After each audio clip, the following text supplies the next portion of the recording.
Mafia boss invites his ex-girlfriend to his wedding to humiliate her, but he got shocked when the autumn wind whispered through Harvard Law School century-old maples. As Sarah Mitchell hurried across the courtyard, her arms laden with leather-bound case studies, the setting sun painted the historic buildings in hues of amber and gold, a picture-perfect moment that would forever be etched in her memory as the day her life changed irrevocably. She wasn't supposed to be in the library that evening. Her study group had cancelled, and normally she would have headed back to her small apartment in Somerville. But something, fate, destiny, or perhaps just the allure of quiet, Friday evening study time had kept her on campus as she pushed through the heavy wooden doors of Langham Hall.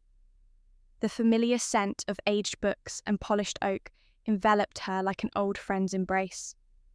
Sarah had worked twice as hard as anyone else to earn her place here as one of only 12 black students in her class of hundreds. She'd felt the weight of representation on her shoulders since day one. Her father, a postal worker who'd sacrificed everything to fund her undergraduate studies, had taught her that excellence wasn't just a goal, it was armor in a world that wouldn't hesitate to judge her by the color of her skin. The library was nearly empty, save for a few dedicated, ated souls scattered among the towering shelves. Sarah claimed her favorite spot, a secluded corner table bathed in warm lamplight, and began arranging her materials with the precision that had become her trademark. She was deep into constitutional law when a coffee cup appeared at the edge of her vision. "You looked like you could use this," said a voice rich and warm like honey.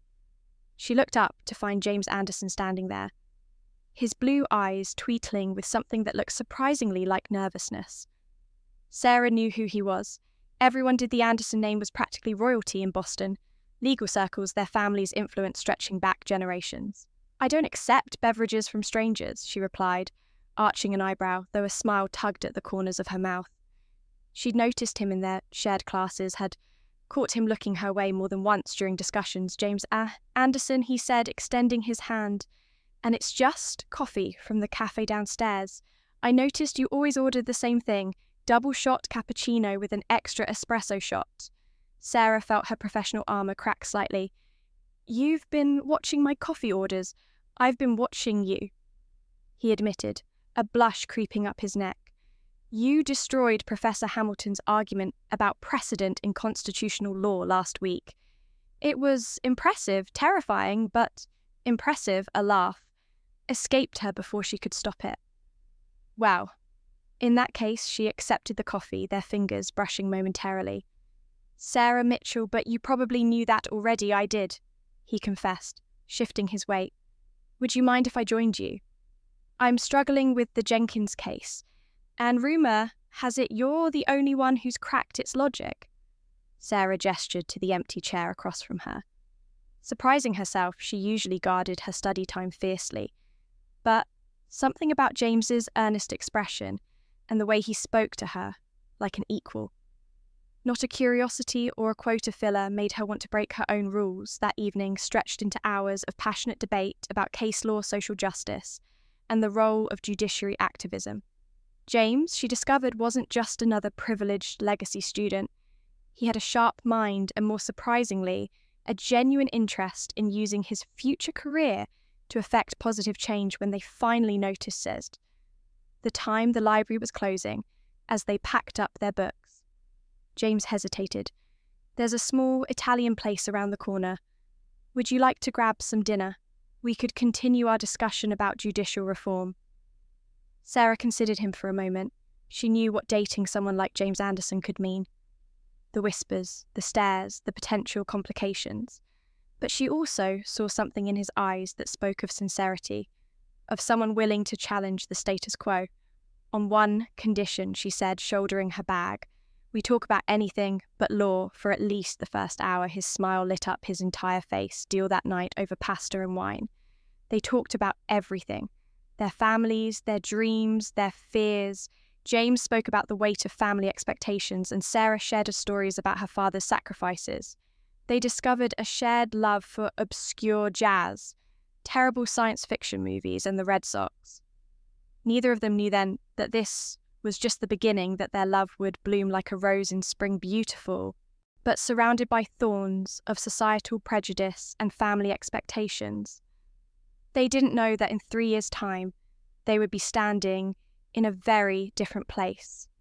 Their love tested by forces bigger than themselves, but for now in that cozy restaurant corner with candles flickering and future unknowable, two souls connected over shared laughter and dreams of Justice Sarah Mitchell, who had always walked through life with careful steps and calculated moves, felt something shift in her carefully ordered world, and James Anderson heir to a legacy he wasn't sure he wanted. Found himself falling for someone who would challenge everything he thought he knew about love, courage, and doing what's right as they walked back to their cars that night. The autumn air crisp with possibility. James reached for her hand. Sarah let him take it, their fingers intertwining as naturally as if they'd been doing it for years above them. The stars twinkled, knowingly witnesses to the beginning of a story that would eventually shake the foundations of Boston's elite social circles and teach lessons about love, prejudice, and the power of staying true to oneself. Little did they know that this beautiful beginning would set in motion events that would culminate in one of the most talked about almost weddings in Boston's recent history, but that was a story for another day. For now, they were just two young people falling in love, their hearts full of hope and their future stretching out before them like an unwritten book waiting to be filled with their shared story. Hearts entwined and torn. 2 years passed like pages turning in a beloved book each day, adding new chapters to Sarah and James's love story. Their relationship blossomed despite the thorny garden of Boston's high society, where old money whispered behind crystal champagne flutes and tradition wore the mask of propriety to disguise its prejudices. Sarah's career soared at Morrison & Bennett, a prestigious civil rights firm that had practically begged for her to join after graduation. Her first year there, she won a landmark discrimination case that made national headlines, the photograph of her on the courthouse steps, fist raised in victory, while surrounded by her grateful clients, earned her the nickname the Warrior of Justice among her peers. James had been there that day, beaming with pride from the crowd, his love for her evident in every glance. Meanwhile, James carved his own path at his family's firm, Anderson, Wells and Pierce. Though not without internal struggle, he often found himself caught between his growing social consciousness, influenced by Sarah's passionate advocacy, and the conservative values his family had etched into his DNA. Still, they made it work. Their different worlds became less separate and more intertwined, like two streams joining to form a stronger river. Their favourite spot became a small jazz club in the South End, where the music played until dawn, and nobody cared about last names or family trees there in the diadem light and sultry saxophone notes. They could just be Sarah and James, two people in love, dancing close, dreaming of a future they would build together. But paradise began to crack during the Anderson family's annual summer gala. Eleanor Anderson, James's mother, had finally deigned to invite Sarah after months of James's insistence. The evening started pleasantly enough, with Sarah stunning in an emerald green G that made her skin glow like polished mahogany. She handled the subtle barbs and backhanded compliments with grace, her Harvard education and professional success serving as a shield against the worst of the prejudice. The breaking point came during dinner when Eleanor, 3 martinis deep, began reminiscing about the Anderson family's historical contributions to Boston society. Her pointed comments about maintaining certain standards and preserving legacy grew increasingly difficult to ignore when she mentioned her hopes for appropriate grandchildren. The crystal champagne glass in Sarah's hand trembled slightly, the only visible sign of her distress. James, sitting beside Sarah, said nothing. His silence echoed louder than any of his mother's words. Later that night in Sarah's apartment, the dam finally broke. "You sat there," said Sarah, said her voice quiet but heavy with disappointment. "You sat there and let her demolish my dignity. Piece by piece, what was I supposed to do?" James ran his hands through his hair, frustration evident in every movement. "Create a scene. She's my mother, Sarah. She'll come around eventually." "Eventually," Sarah laughed, but there was no humour in it. "It's been 2 years, James. 2 years of eventually 2 years of me turning the other cheek, of understanding, of being the bigger person.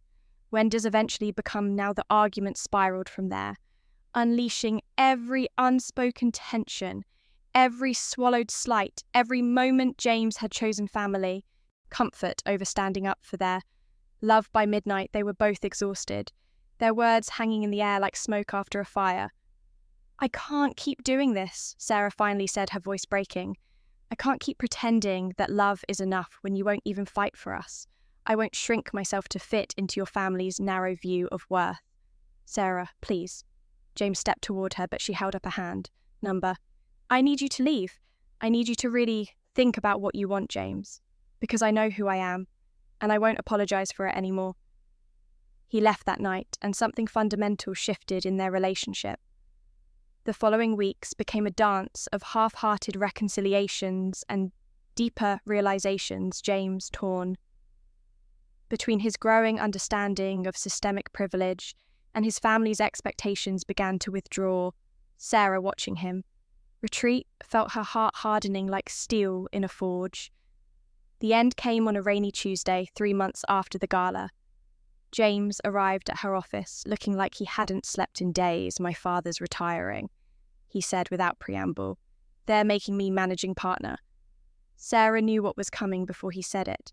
She could read it in the slump of his shoulders, in the way he couldn't quite meet her eyes. "But there are conditions," he continued, his voice hollow.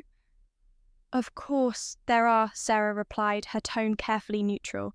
"And I'm one of them, aren't I?" The silence that followed was answer enough. "Get out," she whispered, then louder. "Get out." He hesitated at the door. "I'm sorry," he said. "I really thought we could change things." "No," Sarah corrected him, her voice steady despite the tears threatening to fall. "You wanted things to change without you having to change anything. There's a difference." After he left, Sarah sat in her office until long after dark, watching the rain fall over Boston. She thought about love, about courage, about the price of staying true to oneself. That night marked the end of Sarah and James's love story, or so she thought. But fate had other plans, and the universe has a way of bringing things full circle. 3 years would pass before their paths crossed again under very different circumstances, and by then they would both be changed.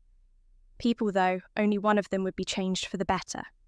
The invitation, the envelope arrived on a Thursday morning, its cream-coloured luxury stock paper standing out among the stack of legal briefs on Sarah's desk, like a white rose among thorns.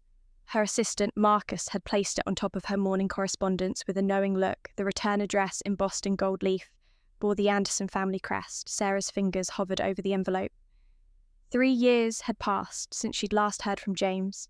3 years in which she'd built a reputation as one of Boston's most formidable civil rights attorneys. The corner office she now occupied at Morrison and Bennett overlooked the same harbour where she and James used to walk on Sunday mornings, dreaming of their future together.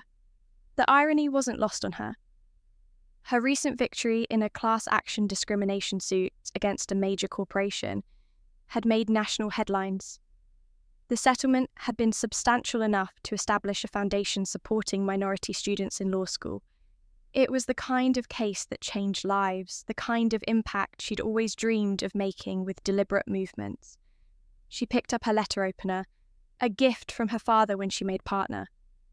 The blade sliced through the expensive paper with a satisfying whisper inside. She found 2 items, a formal wedding invitation and a handwritten note.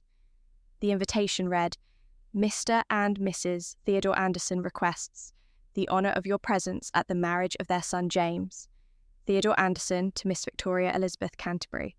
Saturday the 15th of June, at 4 o'clock in the afternoon. St. Mark's Episcopal Church, Boston, Massachusetts."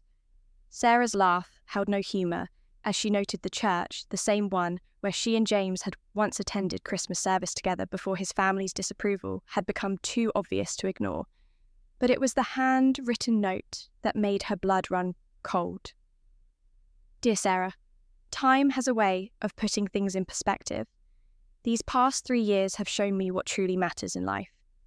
Your presence at my wedding would mean more than I can express. Victoria has heard so much about you and your impressive achievements. She especially admires your recent work on the Fitzgerald case. I know we didn't end on the best terms, but I've grown since then. Having you there would prove that we've both moved beyond the past. Please come. It would make the day complete yours sincerely. James. Sarah read the note 3 times, her lawyer's mind dissecting each carefully crafted sentence. Something felt off. The James she knew or thought she knew had never been this calculating. She reached for her phone, scrolling through recent news articles about Anderson Wells and Pierce. There it was. The firm had been under fire. For discrimination in their hiring practices. They'd managed to settle quietly, but the damage to their reputation lingered. Her recent high-profile victory in a similar case must have stung, especially given her history with the family. Her computer chimed with an incoming email. It was from Diana Chen, an investigative reporter she'd worked with on several cases. Sarah thought you should see this screenshots from a private club meeting last week. James Anderson was there. You'll want to read the conversation about his upcoming wedding. Call me. The attached photos made her stomach turn. There was James surrounded by his usual circle of privileged friends, bragging about inviting his activist ex to the wedding. Wait till she sees what real success looks like. He'd said Victoria's family has real class, old money, proper breeding. It'll be the perfect reminder of why some people just don't belong in our world. Sarah leaned back in her chair, a strange calm settling over her. She thought about the young Sarah who'd fallen in love with James's smile in that library, who'd believed love could conquer generations of prejudice, that Sarah would have been crushed by this revelation. But she wasn't that Sarah anymore. She picked up her phone and dialed her assistant. Marcus, clear my schedule for June 15th, and call Tom at Vogue. Remember when he wanted an exclusive about the Fitzgerald case? Tell him I'm ready to talk, but I want the story to run the week of June 15th. Next, she called her friend Carmen, the celebrated fashion designer. Remember that dress you wanted me to wear to your show? The one that made your mother-in-law clutch her pearls. Is that offer still open? Finally, she picked up a thick cream-coloured paper from her personal stationery collection. In her elegant handwriting, she penned her response. Dear James, thank you for the invitation. Your right time does put things in perspective. I would be honoured to attend your wedding. Looking forward to celebrating with you and Victoria. Best regards, Sarah Mitchell. Esquire, Senior Partner Morrison and Bennett. As she sealed the envelope, Sarah smiled. James wanted to make a statement. She'd give him a statement he'd never forget, but first she had some research to do about the Canterbury family and their future daughter-in-law Victoria. Something told her there was more to this story than James realised. The sun was set over Boston Harbour, painting the sky in shades of pink and gold. Sarah stood at her office window, the invitation still on her desk behind her. In her reflection, she saw not the broken-hearted woman from 3 years ago, but a warrior who had learned to turn pain into power game on James. She whispered to the gathering dusk. A game on the wedding day, the morning of June 15th, dawned with the kind of pristine clarity that wedding planners dream about. St. Mark's Episcopal Church stood majestic against the cloudless blue sky, its Gothic spires reaching heavenward, like prayers cast in stone outside an army of florists, transformed the entrance into a cascade of white roses and silk ribbons, each bloom perfectly placed to create an illusion of effortless elegance. Sarah stood before her full-length mirror, surveying her reflection with the same critical eye she used to evaluate legal briefs. Carmen's dress was a masterpiece of subtle defiance, a deep royal blue silk that moved like watercut. To showcase her athletic figure without being inappropriate for church, the colour she knew would stand out dramatically. Among the pale pastels favoured by Boston society, the side slit was high enough to raise eyebrows, but not high enough to give anyone legitimate cause for complaint. You look like a queen, Cayman said, making final adjustments to the dress's drape. A queen who's about to go to war, Sarah smiled, touching the sapphire earrings her father had given her for making partner.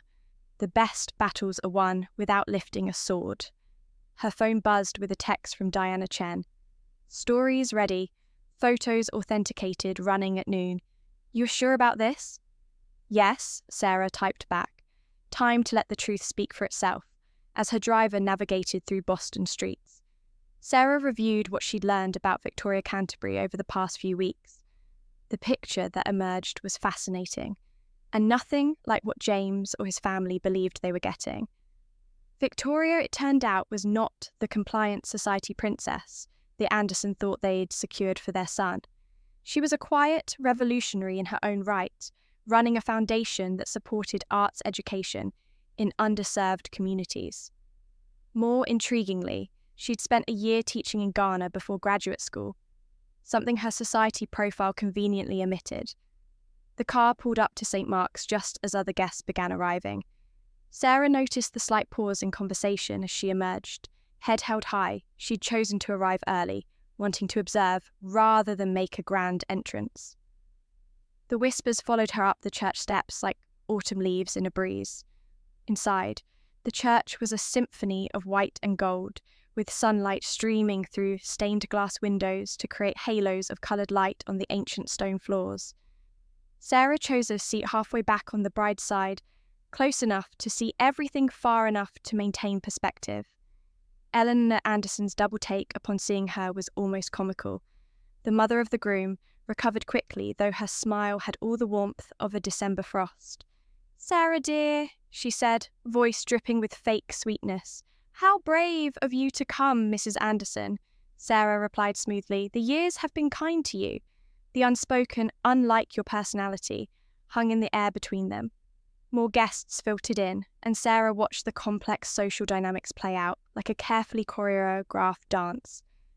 She recognised most of them, the power players of Boston's elite circles, the same people who'd once whispered behind her back at charity gurus and country club events.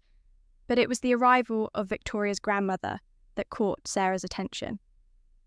Dr. Margaret Canterbury, a distinguished civil rights activist from the 1960s, walked with the aid of a cane, but carried herself with undeniable dignity. Their eyes met across the church, and the older woman gave Sarah a slight nod that spoke volumes. A rustle of excitement announced the arrival of the groom's party. James appeared at the altar looking every inch the Boston Brahmin in his bespoke tuxedo. He scanned the crowd, his eyes finding Sarah for a brief moment, the flash of surprise and something else. Was it fear in his expression, confirmed that he hadn't expected her to actually come? The wedding planner hurried down the aisle, coordinating last-minute details with practiced efficiency. Sarah checked her watch, 11:55 a.m. In 5 minutes, Diana's story would go live, revealing James's true motives for inviting her. But Sarah had learned something in her years of litigation. Timing was everything, and sometimes the universe had better plans than any human could devise. The organist began the prelude, and the church fell silent in anticipation. Sarah sat back, perfectly poised, watching the door through which Victoria would soon appear. She thought about James's cruel plan to humiliate her, about Elena's years of subtle racism masked as tradition, about the young woman she'd been, and the warrior she'd become, but mostly she thought about Victoria standing somewhere in the church's private chambers, preparing to walk down the aisle, Victoria who had her own secrets, her own strength, and perhaps her own plans for this day. The clock struck noon, and Sarah's phone vibrated silently in her clutch. Diana's story was now live, but as the wedding march began to play, Sarah realised that Karma had been planning this moment long before any of them knew what was coming. The great wooden doors swung open, and a collective gasp rose from the assembled guests, but not for the reason anyone expected. The bride's entrance would become legendary in Boston society, though not for her dress or her beauty. What happened next would shake the foundations of the Anderson family's carefully constructed world, and prove that sometimes justice arrives dressed in war white. The truth revealed the wedding. March echoed through St. Mark's ancient halls, but Victoria Canterbury didn't appear instead. Her grandmother, Dr. Margaret Canterbury, rose, slowly from her seat, leaning on her cane with one hand and clutching her iPad in the other. The music faltered and died before my granddaughter makes her entrance. Dr. Canterbury's voice carried clearly through the hushed church. There's something that needs to be addressed. She looked directly at James, her steel grey eyes sharp with purpose. Victoria asked me to share some information she received this morning. Eleanor Anderson half rose from her seat. Margaret, surely this can wait. It cannot. Dr. Canterbury cut her off with the authority of someone who had faced down far more formidable opponents. James Anderson, would you care to explain these messages? She held up her iPad, displaying screenshots of text conversations. The colour drained from James's face, as his own words appeared on the church's large presentation screens typically used for hymn lyrics during Sunday services. His messages to his groomsmen laid bare his true intentions for inviting Sarah. Wait till she sees me with Victoria. That will show her where she belongs. Time to remind her what she lost, going to be epic, watching her realise she never had a chance in our world. Gasps and murmurs rippled through the congregation. Sarah remained perfectly still, her face a mask of composed dignity, though her heart thundered in her chest. But that's not all. Dr. Canterbury continued, her voice growing stronger. Victoria has been conducting her own investigation into Anderson Wells and Pye's discrimination practices. As a civil rights activist myself, I taught her well. The side door opened and Victoria appeared, not in her wedding dress, but in a crisp white pantsuit. She walked down the aisle with measured steps, her head high. When she reached the altar, she turned to face the congregation rather than James. I fell in love with a man I thought was kind, progressive and brave. Victoria's voice trembled slightly but held firm instead. I discovered someone who planned to use our wedding as a weapon against a woman whose only crime was being born with different coloured skin than his family preferred. She turned to Sarah, Miss Mitchell. I followed your career with admiration. Your recent victory in the Fitzgerald case inspired me to look deeper into my fiancé's firm's practices. What I found... She paused, collecting herself. Well, let's just say it's all been forwarded to the appropriate authorities. The tables turned, the chaos that erupted in St. Mark's was like nothing Boston society had ever seen. James lunged for Victoria, grabbing her arm. You can't do this to me in that moment. Several things happened simultaneously. Dr. Khan's cane came down sharply on James's wrist, forcing him to release Victoria. Sarah was already moving, her royal blue dress flowing like water, as she positioned herself between James and Victoria and Theodore Anderson. James's father collapsed in his seat, clutching his chest as the full implications of the exposure hit him. Actually, Sarah's voice cut through the chaos. She can, and she did. She turned to address the stunned congregation. The Canterbury Foundation has been working with my firm for months, building a comprehensive case against discriminatory practices in top law firms. We just never expected it would lead us here. Victoria moved to stand beside Sarah, their shoulders aligned in solidarity. The wedding is off, she announced, removing her engagement ring and placing it on the altar. And I suggest everyone read the exposé that just went live about the Anderson firm's systematic discrimination. Sarah's team did an excellent job with the investigation. Elena Anderson's screech of rage echoed off the vaulted ceiling. You plan this? You two work together to destroy my family. No, Eleanor, Sarah replied calmly. You destroyed your family yourself, with generations of bigotry dressed up as a tradition. Victoria and I had never met until today. Some things are just... Calmer. The paramedics arrived to tend to Theodore Anderson, whose crisis turned out to be just severe indigestion, brought on by stress as they wheeled him out. Victoria addressed the guests one final time. The reception site has been informed of the cancellation. However, the venue and catering will not go to waste. Everything has been donated to the Canterbury Foundation's annual fundraiser for underprivileged law students, which will now be held there tonight. She smiled. You're all still welcome to attend, assuming you're ready to be part of the solution rather than the problem. As the church emptied, Sarah felt a gentle touch on her arm. It was Dr. Canterbury when I met you at the Civil Rights Honour Ceremony last month, the older woman said with a twinkle in her eye. I knew you were special. Thank you for giving my granddaughter the courage. To follow her conscience, Sarah blinked in surprise. You mean sometimes the universe has a better plan than we do? Dr. Canterbury smiled. Victoria recognised you from the ceremony. She's been wanting to work with your firm for months. This wedding just provided the perfect opportunity for everything to come to light. Outside, the June sun shone brilliantly on the departing guest's camera. Crews had already begun arriving, drawn by the viral spread of Diana's story. Victoria stood on the church steps, giving a composed statement about love, justice, and the importance of standing up for what's right. James was nowhere to be seen, having slipped out a side door with his mother. His career, like his wedding, was over before it truly began. Later people would say the Anderson firm never really recovered from the scandal, especially after Victoria's evidence led to a federal investigation. Sarah watched it all unfold, feeling not triumph, but a deep sense of peace. She caught Victoria's eye and they shared a knowing look. Sometimes justice came dressed in white and sometimes it wore royal blue, but it always arrived right on time. The news crews turned their attention to Sarah, shouting questions about her involvement, but she just smiled, thinking of that young law student who once believed love could conquer prejudice. In a way, it had just not in the way she'd expected. She stepped forward to join Victoria, ready to tell their story.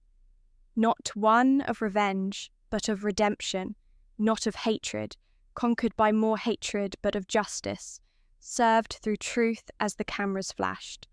Sarah realised that this wasn't an ending at all. It was a beginning. The consequences, the weeks following the wedding, that wasn't transformed. Boston's social and legal landscape, like a hurricane reshaping a coastline. The Anderson family's carefully constructed empire began crumbling under the weight of revealed truths and federal investigations. Anderson, Wells, and Pierce hemorrhaged clients as Victoria's evidence came to light. Decades of discriminatory hiring practices, buried settlements, and meticulously documented instances of workplace harassment spilled into public view. The firm's senior partners turned on each other like wolves in winter, each trying to salvage their own reputation at the expense of their colleagues. James disappeared to the family summer house in the Hamptons, but couldn't escape the fallout. His text messages and emails revealing his planned humiliation of Sarah became a case study in workplace discrimination seminars, law schools across the country.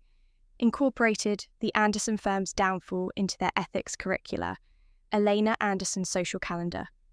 Once the envy of Boston society emptied overnight, her former friends, sensing the shift in social winds, redirected their charitable donations to the Canterbury Foundation.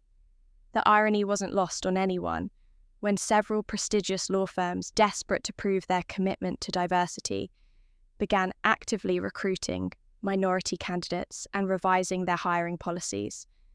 Sarah's firm, Morrison and Bennett, experienced its own transformation. The phones rang constantly with potential clients seeking representation in discrimination cases. Sarah found herself at the helm of a newly created civil rights division, her team expanding weekly to meet the demand. But the most profound changes weren't in boardrooms or legal briefs, they were in people's hearts and minds. Young lawyers of colour, inspired by Sarah's stance, began speaking out about their own experiences. The St. Mark's incident, as it came to be known, sparked a movement within the legal community challenging the old guard's grip on power. Victoria emerged as a force in her own right. The Canterbury Foundation's fundraiser, held in place of the wedding reception, raised record-breaking amounts for minority law students.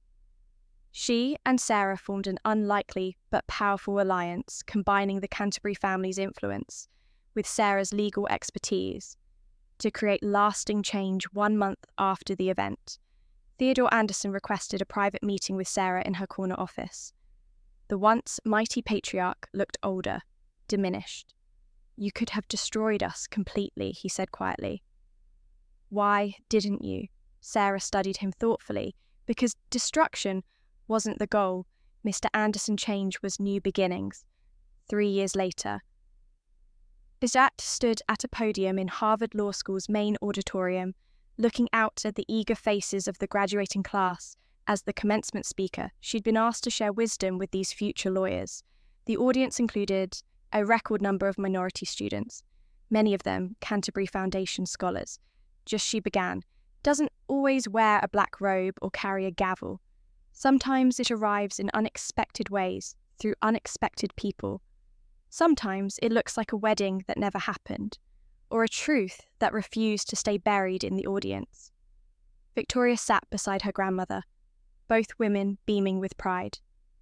The Canterbury Foundation had become the largest private supporter of minority law students in New England. Dr. Canterbury's health had declined, but her spirit remained indomitable.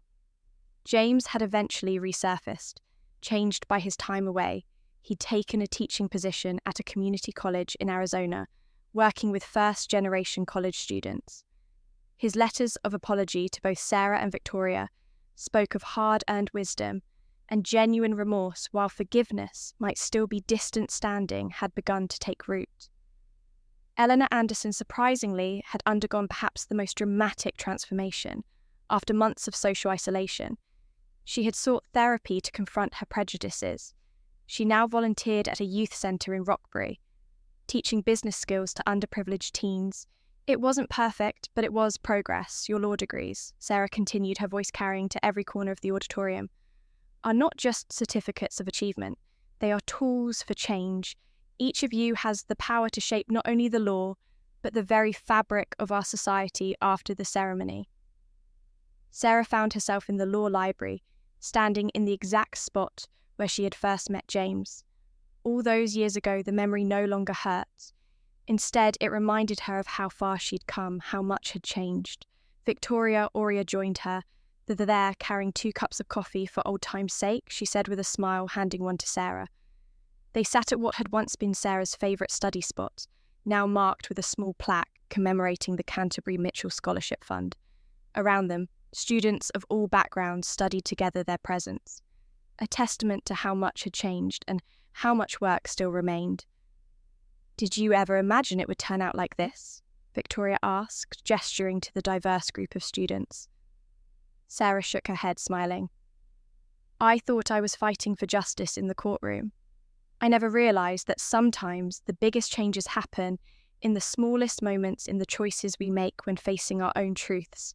Outside, the Boston sunset painted the sky in shades of possibility. A new generation of lawyers was preparing to take their place in the world, armed not just with knowledge of the law, but with the understanding that true justice requires both courage and compassion. The story of the wedding that never was had become a legend at Harvard Law, passed down from class to class. But Sarah knew it was more than just a cautionary tale or triumph of justice. It was a reminder that love for justice, for truth, for human dignity, really, really could change the world. As she and Victoria left the library that evening, they passed a young couple studying together their differences. Apparent but irrelevant to their shared dreams, Sarah smiled, knowing that while some battles had been won, new ones awaited. But now, at least, they had help in fighting them. The future stretched out before them, not as a finished story, but as a continuing journey toward justice, understanding, and the kind of love that breaks down walls instead of building them, and that Sarah realised was the greatest victory of all.